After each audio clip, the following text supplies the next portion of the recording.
Greetings, everyone, and thank you for showing some of your faces. It's so nice to see you. We're going to start here in just a second. We're just at 11:59. Edward started the recording, so we are recording.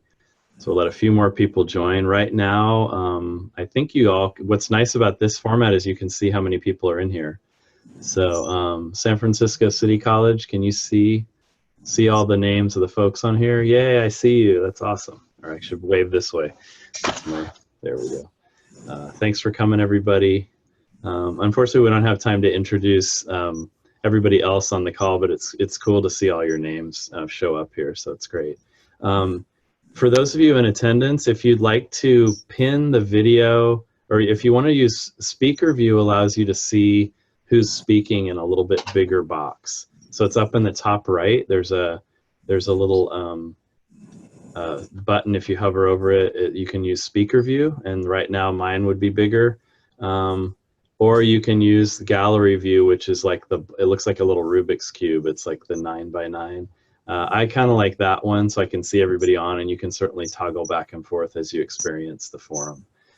So either way, I just wanted you to know, if you want to see the tutor panel while they're speaking, click on speaker view, and whoever is currently speaking will show up as a larger video. Also, if you hover over the video, you can actually, there's 3 dots on it on the top right, and you can pin a video. If you always want to see the tutor panel, you can pin that video there, and they'll always be up on your screen. So, and then you have to go in and unpin it. So just a couple of technical things. It's 12:01, so we'll go ahead and get started. I'd like to welcome everyone on behalf of ACTLA, which is the Association of College Tutoring and Learning Assistants. And we've been hosting these forums since last fall. We've had 2 already, and this is our first that is hosted by another college, and this is San Francisco City College. And the title is Tutor Smarter, Not Harder, How to Use Learning Styles to Enhance the Tutoring Session. And this idea came from, we really wanted to get our student peer learning professionals together to speak, and we could listen to them and learn from their wisdom as you know, directors and coordinators and faculty. So I'd like to welcome San Francisco City College, and at this point I'll turn it over to Elaine Avrus and her crew from SFCC. Thank you guys so much for coming. Hi everyone, thank you so much for having us. My name is Elaine Avrus. I'm the coordinator of the Learning Assistance Center here. This will be my co-facilitator. Hi everyone, my name is Dawn Mukuel. I am the Student Equity Tutorial Coordinator.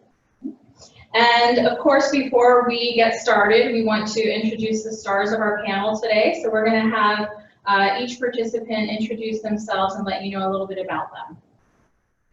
Hi, Elle. I'm Loretta. I tutor English. I use she, her, they, them pronouns. Hey, my name is Tak, and I tutor Japanese, and my pronouns are he, his, and him. Hey, I'm Griffin, he, him, and I tutor mathematics.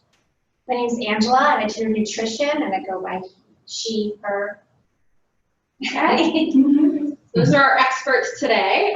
So I just wanted to let you know that we will be stepping off, so I'll be co-facilitating. You'll hear my voice in the background, but I do exist to help move the forum along. And then, as Ted said, if you have any questions, please do use the chat, and we'll do our best to get to as many as possible today. Great. And to just create a shared understanding in a language, we recognize that students have multiple learning modalities in how they communicate and how they receive information. So for this particular forum, we're going to be focusing on Neil Flemming's VARK questionnaire, which is really looking at 4 different modalities: visual, oral, read and write, and kinesthetic. Okay, so let's go ahead and get started. So the first question for our panelists today is, can you tell us what your own learning style is and how you incorporate that knowledge into your own learning? I would say my own preference is multimodal. I like to combine audio, reading, writing, and visual.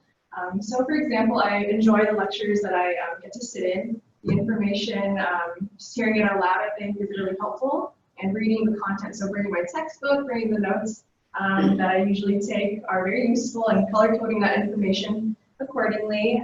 So those are my visual aids that assist in my learning. The information from my professor is always very useful, but I like to follow up by going to office hours too for clarification. The quick answer is that I'm visual. But so as a student, like every other student, I've I've adapted to different environments, and you know, obviously there's limitations to what you can do and how you can learn, and sometimes there's opportunities too in different learning styles. But I've become familiar with almost any kind of learning style, oral, be it writing or any kind. Specifically, when I didn't have light, I would have to listen to some kind of music or tape.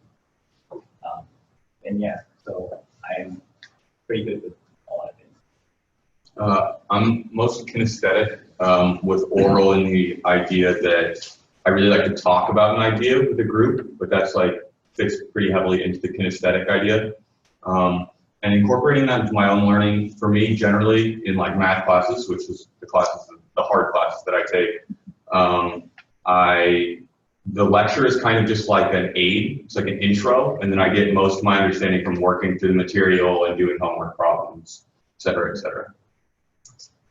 So I'm pretty multimodal, mostly visual and kinesthetic. But discovering my learning preference really dismissed the myth that some professors were terrible or that I wasn't good at a certain kind of topic. And it led me to examine the modes that my professors were conveying the knowledge. Like, for example, I had this really, really boring history professor, which droned on, and the only visual he had was this timeline with text of dates and events and names. And I ended up dropping that class twice. But the third time, I was like, I have to get through this class. And so before even learning about the learning styles, I decided, okay, I'm going to dramatize these events to like a reality TV show. And then I started drawing pictures on the timeline. But that really connected with me as an experience as a student to when I learned about VARK and making things work for me as a student. Excellent. So we'll go ahead and feel free to jump in wherever you're comfortable. In your specific academic discipline, how does being familiar with your different ways students can learn help you be a more impactful tutor? I guess I could take that. So usually if the tutee comes in and I don't have a rapport with them yet, I usually ask them, I just listen to them and I just watch them. I take visual cues and I ask them how they usually go about attaining the information from classes, whether it's taking notes in class or they're using their phone to record the lecture and then listening to it later. I try to see what their notes look like, whether they've got big arrows and bubbles and doodles, or they like to talk to me and re-explain everything that they've learned, what they do know, or that they're using like really big movements when they're explaining things to me. And so I will go on and ask other leading questions like you know, if that mode works for them, and if it does, then I will give other suggestions in how to incorporate that preference into their studying. Going off what Angela said about building rapport, right? I think it's really important to ensure that the student is comfortable. So approaching each session with a mindfulness and a sensitivity that, you know, a student has a life beyond the classroom, and oftentimes that shows up in the writing. For English, their experiences and the way that they approach their writing factors into how focused they are in the session. So it's important to maintain a sort of conversational energy where it flows back and forth.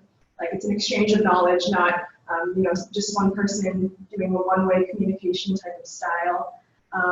And this manifests as direct communication, and that kind of allows us to have really clear goals that we establish together. And hopefully, you know, through our time together, we can meet those expectations, because the concerns vary from, you know, more technical questions to deeper content-based questions. But if we just establish that off the bat, I find it's very beneficial. Excellent. So how do each of you identify different learning styles, such as the visual, oral, read and write, or kinesthetic in your 2Ds? And if you answered this a little bit, that's okay. You can maybe give us a little bit more information. I think we're in a fortunate position as peer tutors, where like some more like expert tutors, like come in kind of as lecturers, whereas peer tutors can generally come in as a peer. And so you can often let them lead to start. Have them work on the problem, have them like do the material, and just watch and comment and try to assist.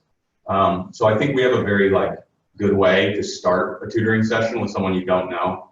There are definitely some tutors that want you to just lecture, some students that want you to just talk and like explain and talk about concepts, which you'll develop as you like develop a relationship with these people. But you can always start with a new student by just having them work, and that helps me a lot.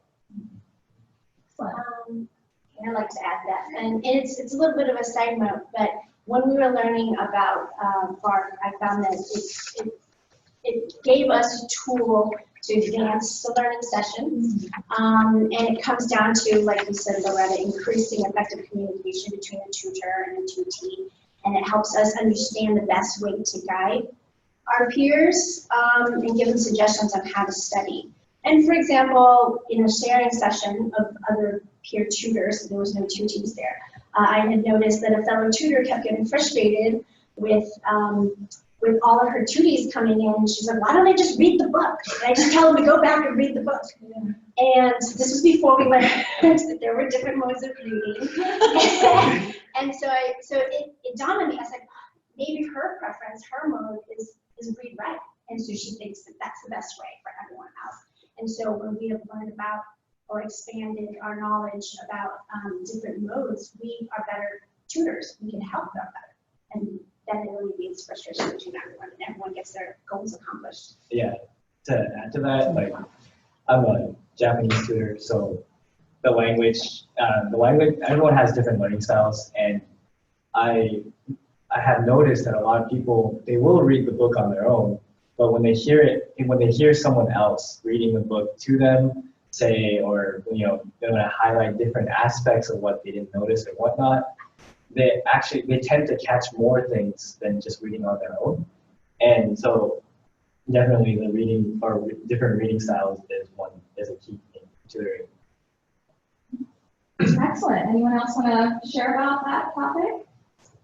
Yeah, I think I agree with what my peers have already shared, right? But again, going back to those nonverbal, verbal cues, they're really essential to kind of, listening and picking up on the things that they're already offering us, right? Like if someone's already bringing some of their notes, or if they're, using a laptop or something, right? Like you can kind of get a better idea of how they like to approach things, if they like to primarily listen or something like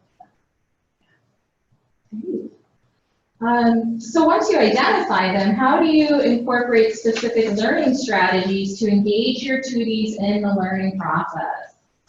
That engagement is key. I think at the English lab where I'm working, we really do take advantage of more like an auditory style, though, of course the others are definitely open as well.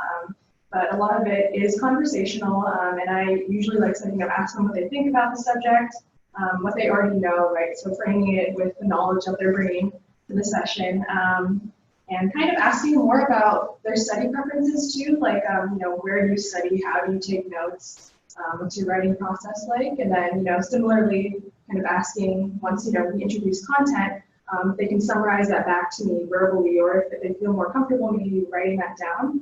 I think is very useful, and kind of keeping simplicity in mind. If they can explain the ideas to learn in clear terms, they'll probably work best for keeping it in their head. I like to incorporate the use of technology, obviously, but so I find it very helpful that I come prepared with a laptop and access to the internet, because it gives me the options of leading the tutee to other options of getting. So for example, if someone comes in and I kind of identify that their preference is read-write, then I would say, hey, there's these flashcard apps that's mostly text, and you could use that any time.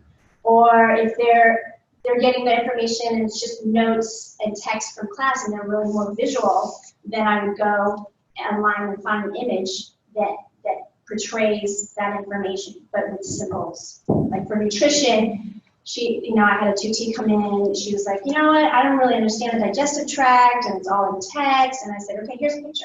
Here's a picture of and then the tract with the organs, it made total sense to her then. And so I like having the option of being able to, here's a tool, if someone comes in and they're more oral, auditory, I'm like, here's a podcast, or if you want to listen to this YouTuber about this. We have so many more tools, I guess, at our disposal with the access to internet and technology and stuff. Fantastic. I was wondering if we're ready to take it. There's a question from the audience that might relate to what we're doing, so if one of you feel comfortable taking it. Someone wants to know, how do you adapt in the moment as you're finding out about a student's learning style within the session? So how does, I think Taki mentioned a little bit, but how do you adapt in that moment? So, at least for me, a big part of it is coming into the session very multimodal, so that you can then like specialize or not specialize, depending on what your tutor wants.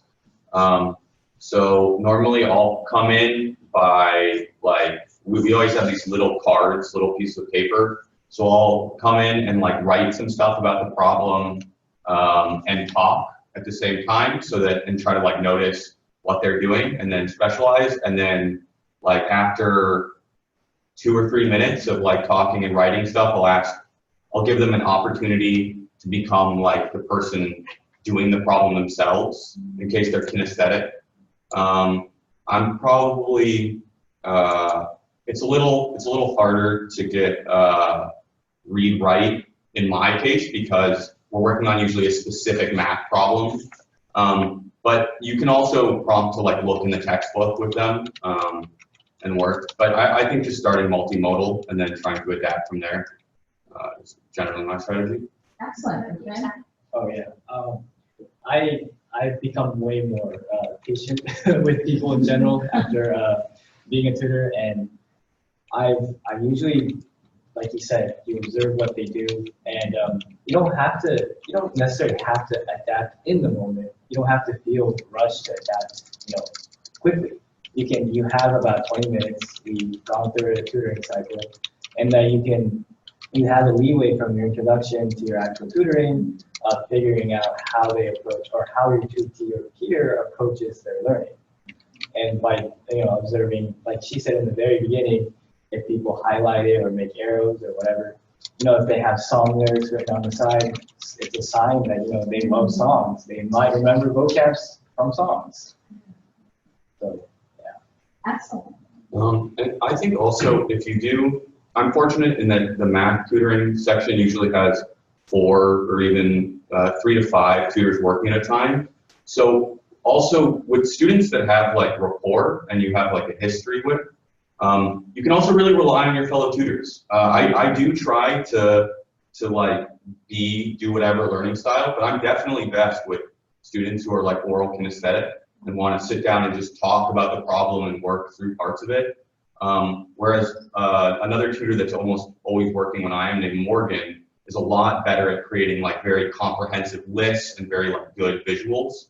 And so like there are certain students that we just always go to Morgan, or students that always go to me, because we kind of know each other's learning styles and how you work best. Yeah. So sometimes instead of adapting in the moment, you sort of collaborate and bring in your other peer tutors, which is also a sign of your own learning preference and your own, how you prefer to learn, which is great. Yeah, fortunately, in our group, I also have another tutor.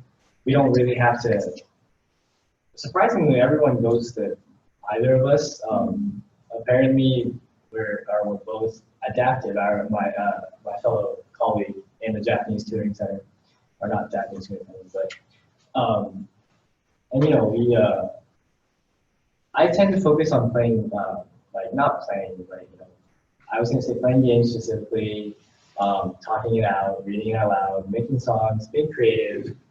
For people that have struggles memorizing things, and what I observed from my colleague is that she likes to be traditional, and she's more straightforward to the point. And I was thinking that, oh, yeah, then we could multitask, and people, I assumed that 2Ds that were, wanting to do that would go to her. But surprisingly, they come to me and still talk to me and do different things with me too. So I guess it's good to be versatile. Excellent. Yeah. So you've learned to kind of adapt your own preference to meet the student's needs and picking up on that. That's great. Excellent. So this is kind of where we get into a little bit more of how you share those observations. So once you observe what you think your 2D's learning preference might be, and you've tried these different strategies, how do you kind of share those observations with your 2Ds to help to work with them? For me, I really like to ask questions and ask follow-up questions.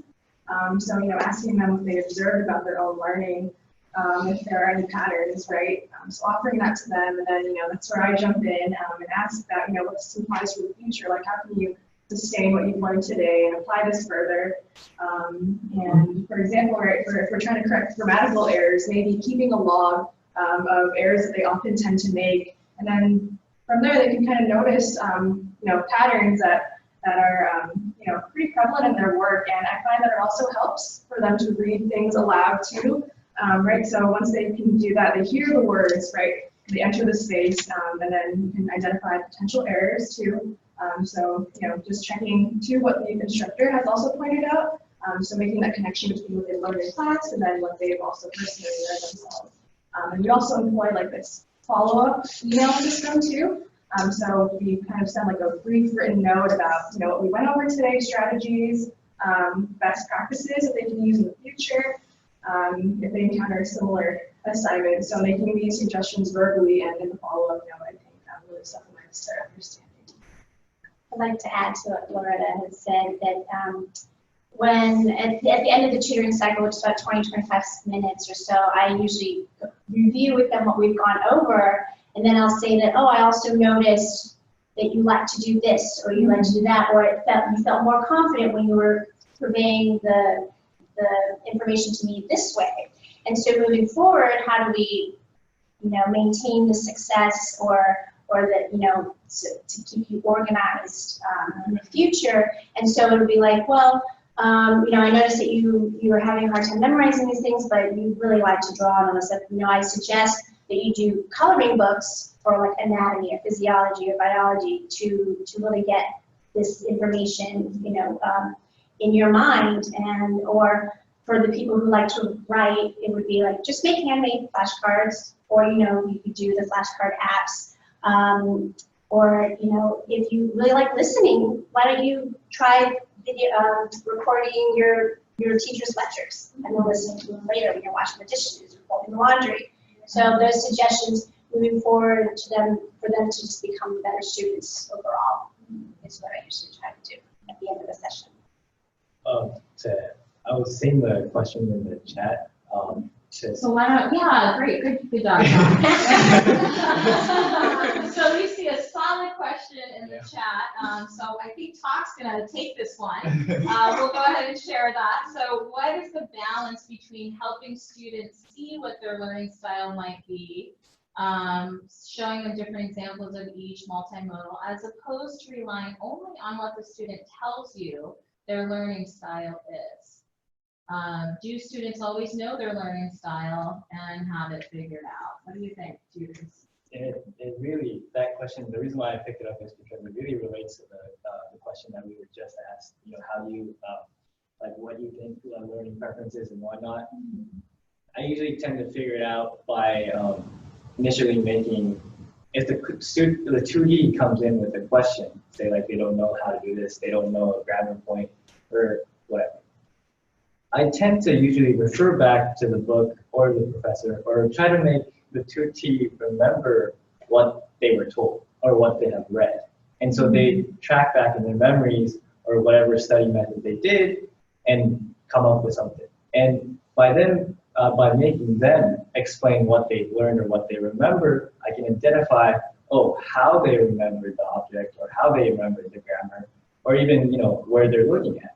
And by seeing that, if they remembered a point from a graph or a picture or say a dialogue from history, and I can tell that, oh, this person is really inclined maybe in history, maybe that's where their curiosity is, or like, you know, it's these small signs that students, I would say, unconsciously show by, you know, showing me how they remember the things they learned.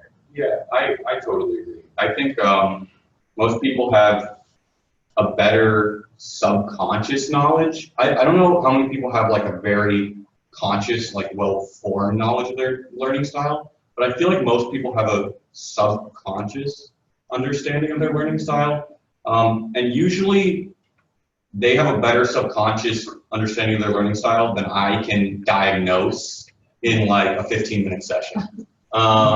So like, I feel like maybe if I was like more of an expert, or if I had like a lot more time with someone, I could rely on my understanding or like my guess.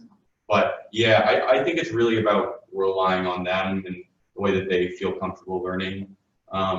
If you have someone that's with you a lot, you can really go into like being a good student and like good study strategies and like how to go about figuring out problems on your own. But I think mostly it's relying on what the student feels comfortable with and the ways that the student puts forward, at least for me. I always tend to follow up, well, did that help? How did that work out for you? Or like, how can I, you know, help you in this situation? I always bring it back to that. Right, so would you say that's sort of the balance, right? And have any of you shared, you know, with the person what you're observing and how did that go? Yeah, I've it's always hard for sharing. I want to say constructive criticism. I don't want to say criticism, but it's constructive. And I always to avoid, say, conflict or to avoid any kind of you know, misunderstanding of what I'm trying to convey with the tutor or not. I always, if I have a slight issue, or say if I understand something what they're saying is somewhat off, then I would always tell them to refer back to the book, like I was saying, and like how he was saying, so that they can understand where their fault, or not fault, but say misunderstanding happened. Great. Okay. So we have another question from the audience. Are learning styles rooted in working with differences and equity-based strategies? She says how. And how? I don't know if that system really, how does that influence? So are learning styles rooted in working with differences and equity-based strategies? So when we think about, and maybe the person can clarify if we're not catching what your question is. So do you feel like learning styles are connected to people's differences and equity-based strategies, such as working with different populations from different cultures, from different backgrounds? I do have a one thing that I was thinking about through my examples. I have worked with English language learners, and so sometimes they're recording the lectures, not because they're really an oral auditory learner, but because English is their second or third language, and they need to listen to it again because the professor's speaking too quickly. So I don't even immediately go, oh, well, then you're an oral learner because you recorded the lecture, okay? But and it might be, you know, and then we're not getting into, you know, people with learning disabilities or anything like that because we're not trained for that. But it's just even being aware that all these other nuances could be happening as a student, as a person who comes in to see us, just gives us more tools, broadens the horizons to better assist them wherever they are at. Yeah.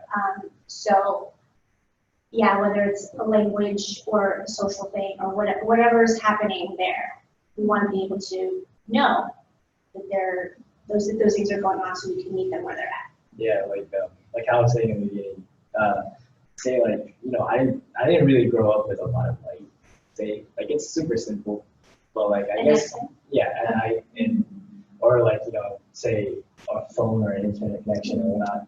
And yeah, sure, nowadays everyone has, and you assume that everyone has internet and whatnot, but I don't know, maybe because I grew up in that kind of a restriction, I have, my learning preference has definitely been affected by that, and I have adapted. And I don't try to push it on them, but if they do have a similar, say, restriction in their environment, I'm capable of realizing it and tell them, or not tell them, but approach them in a way that doesn't require so much extra, say. Like when it comes to English, I had to listen to everyone else because my parents wouldn't, we're immigrants, so I wouldn't understand what they were trying to say because they can't even speak English. So I get the not hearing or being able to communicate with your professors. And so, yeah, I can assist in that way, I guess. So understanding the resources that you've had, and that I think might be connected to what the person was asking is it connected to equitable resources and how people have grown to learn or how they've been taught to learn or what's available to them. That's such a great point. Thank you, Tom. Anyone else want to share on that? I was just curious if the question currently on the thing was a follow-up, like part of an explanation to the question, or if it was a whole other question. So we'll monitor. We'll go ahead and monitor that. Oh, Go ahead. okay. Go ahead. Really briefly, I feel like it's access coupled with resources, right? And how students view, tutors as a resource. And I feel like really sharing what we already know about, school and maybe even higher ed, right? If that's in the students' interest, and really trying to point them in those directions, right? Maybe there's a learning center on campus, right? Like the LAC that might better suit their needs for something else, or maybe the health and wellness center, right? So really offering those options to them and letting them know that they are available, and giving them the actual source, right? Maybe it's walking with them to the actual place, or giving a handout. Really depending on the comfortability, but I do see that come into our sessions, right? How engaged someone is, right? They're yawning, maybe it's telling us that they're a bit tired and that they might not want to engage as deeply as they could because they're working like a full-time job or something, right? So to be conscientious of those things too does come into play. Yeah, I want to add to that, but shout out to LAC or the tutoring session. Yeah. But I honestly genuinely enjoy the fact that any student can come in at any moment and ask for help in general. And I think being a peer tutor, I'll keep doing my best. We'll keep doing our best to make it an environment that's great. But as a student, I appreciate the fact that I can always come back here and ask for help to anyone in general. Great. Okay. Excellent. So I think we'll take another question, and then we'll take the last question we had for them, and then we'll go ahead and open up questions to the audience for the remainder of time. And again, you've been doing such great dialogue, so it could be that you've touched on this. So, if there's something you want to add, how have you specifically adapted your own tutoring style to meet a student's learning style? And what specific strategy did you try? For languages, it's all about how you engage the student. And like I said in the beginning, I'm a visual person, but I've made a bunch of picture games, and when I when I see a student, it's Aural, and they like to hear and listen and maybe kinesthetic as well. I've made so many picture games, say like matching games or whatever, that that triggers their visual sense, their kinesthetic, competitive edge, and just me talking about the game. And I guess that's how I adapted my visual. I added the competitive part because that's how I kind of, try to remember things. And I do believe that you kind of have to be to remember things really well on the spot. It's nice to have some kind of competitive edge. And, obviously every student has a different learning style. But when I suspect that, a bit of competitiveness, yeah, I've adapted my visual prowesses to all these different kinds of approaches. I also, I think one thing that helps also is, as a peer tutor, half of your job is to help them with the specific problem that they're on, and half of their job is to help them develop strategies so that they don't need you as much in the future. So I think that second half is where you can really like identify the tutoring style and adapt what you're doing.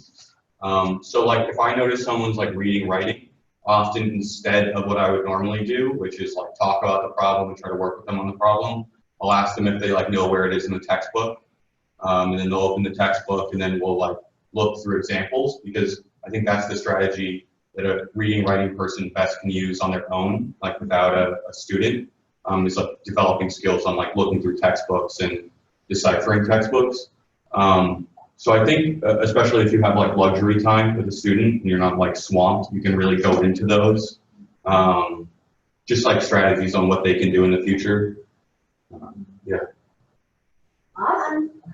Oh, well, I'd like to add, well, that I've learned that I prefer visual and kinesthetic, and my, I guess, less preferred would be aural and read and write. And so when I do meet a student who prefers read write, then I can kind of blend the way that we communicate, is to say, okay, well, I'm going to kind of draw this picture, and then I'll use words to go with it and organize it in a bullet point, outline or something. And then how about you write down what you understood, or you tell me what you learned, or like what did you understand from this? And so we have a back and forth that I'm still able to meet her or him or they where they are, and I'm still able to kind of remember the knowledge again for my own and bring it to the table.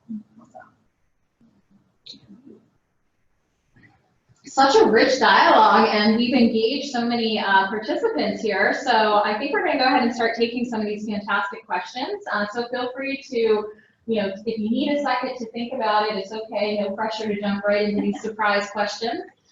So if you're in a session with multiple students and you've identified 2 or 3 learning styles are present among them, how do you cater to all of the learning styles in an efficient way? I think your game works attack. Yeah. Fortunately, the LAC is pretty tolerant with my tutoring ways, but when I know that we're supposed to do one-on-one tutoring, and yes, there is an efficient way to cater to each individual. But when I suspect that 3 people, or maybe 2 people, have a similar learning approach, I the game example is perfect. If they're in this relatively same level of proficiency, and they can read and write as well, then it's nice to have a little bit of competitiveness to rattle them up into being engaged in a game, regardless of being regardless of being focused solely on the fact that you're practicing, learning, and having a slight frosting of competitiveness helps engaging. I have a question. Would you then, if let's say there's 4, there's 2 who are more a little bit visual kinesthetic, and there's 2 who are more like, they like the reading, writing, or would you then like maybe kind of break them up into a little pair up and be like, here you kind of go this way, and then you kind of go this way, and then. Yeah, there's obviously there's multiple approaches, but say if I am going to do the game with all 4 of them, then I would say if we need flashcards, I would make the reading and writing people make flashcards, and therefore they get practice when whatever they how they want to learn it, and then on top of that they can still engage in the game that's happening. And then that's where I cater to the 2 other people. I think also in a big group setting, a big thing that you have to do to cater to multiple people is just to make sure they feel comfortable exercising their own autonomy. So often you can't specifically cater to everyone, and especially in a 4-person group setting, it's very hard to identify everyone's learning style. But you can make sure that people feel comfortable, like if you want to be writing instead of listening, if you want to be working on the problem, if some student is like 10% engaged with what you're saying, is mostly like writing and checking in with you, just making sure that they feel fine with that, even while the other people are listening. So just like giving the student the comfort to feel like they can express what they want really helps to do. At the English lab, we like to do one-on-one sessions, but I do see the value in when we get multiple students that kind of, are taking the same class. There's that potential for collaboration that I think goes unmissed, right? I don't know if that's supposed to form organically right in class, they have study groups amongst themselves. But because we do take advantage of such an auditory type of learning preference, I think there is value in collaborating with your peers, right? Just beyond like peer tutors, like really talking with your other classmates about what's going on, just because, once you verbalize it and have that enter the room, and using very basic terms, I feel like that's one step closer to towards forming a better analysis, right? Because I think that's what a lot of these classes do ask for, is, what are you thinking about this, or kind of the connections that you can make to, a reading or the text. So using your classmates too, I think that's something that I try to offer to my students, just because I think it is helpful. They don't really consider it, right? They're like, oh no, but I might be bothering them. But it's like y'all are all learning together, right? It's a collective effort, and it just goes back to how you prefer to learn, and things like that. Yeah. On top of that, there's always students that kind of get, or not kind of, but are intimidated by other colleagues. And even like you were saying, you have to, or as a tutor, I make sure to, keep an eye on everyone and to be able to comfort them and say, oh, if you don't want to, you don't have to participate. You can always ask them questions one-on-one. It's totally fine. Good. So a little bit of a similar question. So in your experience, have you seen any correlation between learning styles and preferred areas of study? Interesting question. I actually, the four of us have talked before, and I kind of noticed that for her in the writing English department, him in the foreign language, him in the mathematics, and me in nutrition, especially when you get to the upper division classes, there's a certain kind of personality that kind of likes. If you're kinesthetic, then you just like to go sit down and start doing the problems, and they show up at his desk more often. Or the people who like the reading and the writing, they end up in the writing lab a lot, And for him, with the foreign language of all walks of life, learning Japanese for whatever reason, and so he has all kinds of modes coming in every day. And for me, I get a little bit of mix. And so, it's the reading, writing type, and then there's that visual kinesthetic, and a lot of them are becoming, physical therapists and kinesiologists, things like that in the science department. So. Yeah, Japanese being so specifically.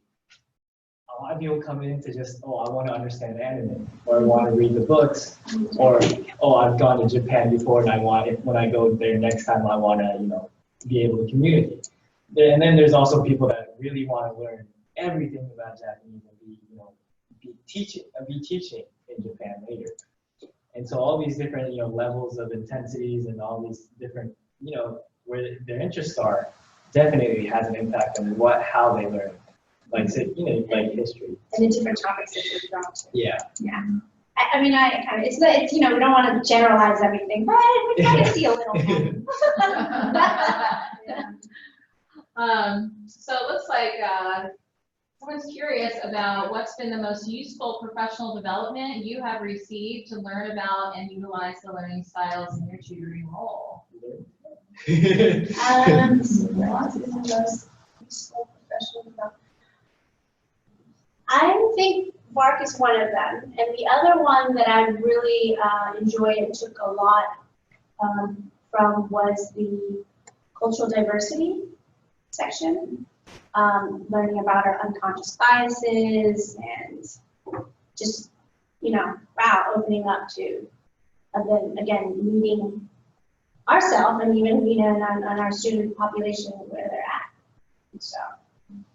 Those two things for professional development have been phenomenal for me. So. I learned VARK in the tutoring class, Learn 10, and I think Learn 10, I asked a bunch of questions, and I'm pretty sure self-assessing that I was a bit obscene in asking extreme questions and whatnot. But by me making extreme situations on my own, I've become more susceptible, or I've become more adaptable to different, you know, really extreme situations that you may be put in as a peer tutor.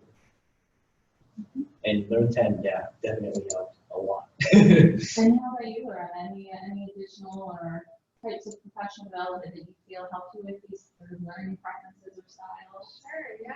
I think going off of what y'all already mentioned, that cultural diversity piece, in addition to that, spatial awareness too of the space, and just kind of taking inventory of how you're sitting, so those nonverbals again, right, and kind of considering, you know, who's talking, like the student, you know, ideally should be doing 75% of the talking. But I've come to find, right, that it has a lot to do with, you know, maybe the way that we're seated, right, and how some folks, you know, might not like to, you know, see eye to eye all the time, right, a very direct type of communication. So if I notice that that's happening, because I usually like to stare or, you know, at the student, right, I notice that that may not work for them, right, so kind of dialing back on my approach, and, you know, maybe sitting closer, or not closer, a little further away, but still making sure that, you know, that the paper is in front of them, and being able to, you know, still guide from there with the distance. Right? So yeah, I think those things have been very useful and very helpful. Great. So it looks like someone's curious about If you're all peer tutors taking courses at, so I think you mean City College San Francisco, so CCSF, so we'll go with that. Are you all peer tutors? Yes. Yes. well, you're all peer tutors, yes. Yes, we are current students, Yeah. and we also work as tutors and Mhm. we learn assistants. They currently are. We're fortunate to have. Does anyone want to share maybe how long you've been peer tutors? I've been a peer tutor for a while. I've probably been a peer tutor for, I think this is my 5th semester, so a while. I'm a little slow for the CCSF experience, but I've been really enjoying tutoring. Great. So this is my 2nd semester as a tutor, but I've actually been going here part-time for 6 years and didn't even learn about this tutoring center until last semester, and I was like, but once I learned about it, I was like, oh my God, I have to be a part of this, and here I am. I've been at CCSF for, I think, 2 years now, and I've been tutoring for 2 semesters now, so halfway. Yeah, this is my 2nd semester tutoring. It's been very, very enjoyable. I think just learning about the folks who I'm tutoring with, right, so my colleagues. And then, like you said earlier, kind of using them as a resource too, and it helps to be able to find folks to talk about, you know, not talk about, but, you know, talk with, just because there are, you know, some nuances that do come up, and it's always nice to have that similarity. And then also my supervisors too, so yeah, I'm enjoying it so far. I hope to do it more for another 2 semesters. Yeah, being a you know, student at CCSF and being a peer tutor really helps connect with the two keys. Because sometimes when professors talk to you as a student, it's like, oh, you should do all this, you should focus for my class and whatnot. And being a student, you know, you understand that you have other classes too to go to. And definitely makes a connection between you and the two keys, like making you really appear with the person that you're talking to. Yeah. So it looks like you're getting some shout outs from the audience, just to let you all know. They're saying you're doing a great job. So can't read that, they're giving you a shout out. There is another question. So what do you see as the advantage of being peers? And I think just kind of started talking about that, but what are some of those advantages of being peers? I think one natural advantage, at least in mathematics, often you'll come into a problem as a peer, and I think this is true with a lot of peer subjects, without knowing the exact material that they're covering.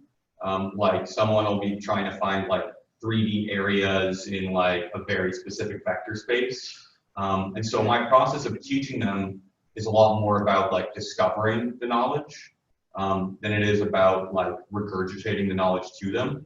And I think they can be very useful for a student.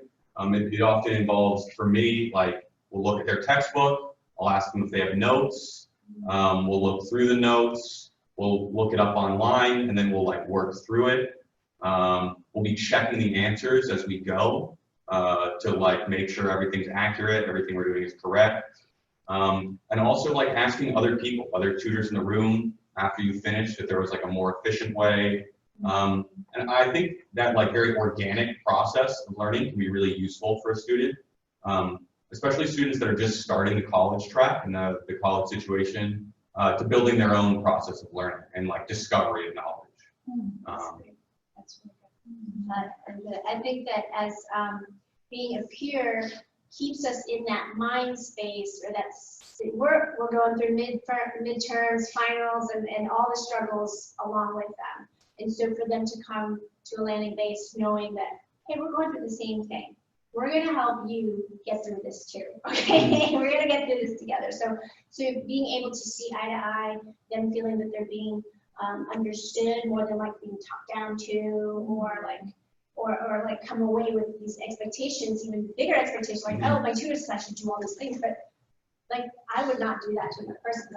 I'm pretty sure you're really busy, and thanks for coming in today. You know, so being a peer really helps us stay in touch. I think emotionally and mentally, what's going on with other students. Yeah, I think it also eliminates a sense of like judgment, right, and evaluation, and going back to that exchange of knowledge, right, like we're really sharing what they already know and how we can like supplement that further. Because I think in the classroom, right, they have this idea that, you know, you have to have all the answers right away, that you need to know everything, but that learning is ongoing, right, and that should always be fostered in a lot of other ways. So using the VARK framework, I think, has been really useful for us, right, just, you know, whether it's our 5th semester or our 2nd, we're taking a lot away from trying to apply it and make sure that they can, you know, return back to you know, them ultimately, and how they figure into, you know, their overall learning as like a student of life, and you know, just in general. I think also the peer tutoring environment kind of builds community. So for example, there are a number of students right now that work in the math group that in the beginning of this semester were showing up every day for tutoring, and now show up every day to work. And like some of them ask for tutoring like once every 2 weeks. But it's just like having an environment of other people like grinding away on the same material and working through the same material, and just to be like excited about, it can really like build a community atmosphere. It's really useful for learning, even when it's like not a direct assistant. Yeah, same for Japanese. It just, for some reason, the Japanese exploded. Space for studying. So it's, you know, we have about, you know, 5 or so minutes left, and we do have another question. This is a great question. Not that they all weren't, but this is helping our students advocate. So how might you advise a tutie to advocate for their learning style needs with a professor? I mean, Or would you? I feel like in the States, it's a given that that a student, not a given, but it's common for a student to approach the professor about their needs. Mm-hmm. You know, coming from Asia, that's really taboo. You really shouldn't tell the professor what you need as a individual. But you know, being in the States, yeah, it's intimidating to talk to your professor about your learning style and what you need and whatnot. But because we're in the States, it's really, most professors are really understanding. You just have to talk to them, and if it's something that they can do, they will do it for you. I mean, especially CCSF, they're really kind professors. I have asked tutees to go back and talk to their professors to see what can be done. And if I said, and I also suggested, well, if you feel like that doesn't go anywhere, feel free to come back and we'll figure out how to make this work for you during the semester. And that just harkens back to when I had the history professor that was totally set in his ways. There was no way that I could just be like, hey, could you change the way that you teach? Then it would be for me to get creative, knowing that, oh, well, if I turn this into a reality TV show and I draw pictures and stuff, I can get through this semester, 2 more months or whatever. So I mean, we have that space to go and speak to our professors, but if there's no resolution there, then there are other avenues that we can help them with here at the tutoring. I also, just as a side point, especially in community college, I always advocate, don't be afraid to drop a class. And like, It's really useful to go to a professor and see how you mesh, or like sign up for multiple classes. Yeah, I don't know. Finding a good match between you and the professor is really important. And I think having the confidence, like trying to instill confidence into a tutor, even though it's not like directly like, here's how you advocate, just the confidence of like, I should be like trying to make things work for me is like a huge part of it. So yeah. You don't have to, you don't like as a tutor, you don't have to feel so, singled out. Yeah, totally. It's the, again, the sense of community, is letting them know that everyone's going through this and that, every person is special and unique, but we all are kind of in the same situation, and you don't have to feel bad about talking to the professor and you having a specific way.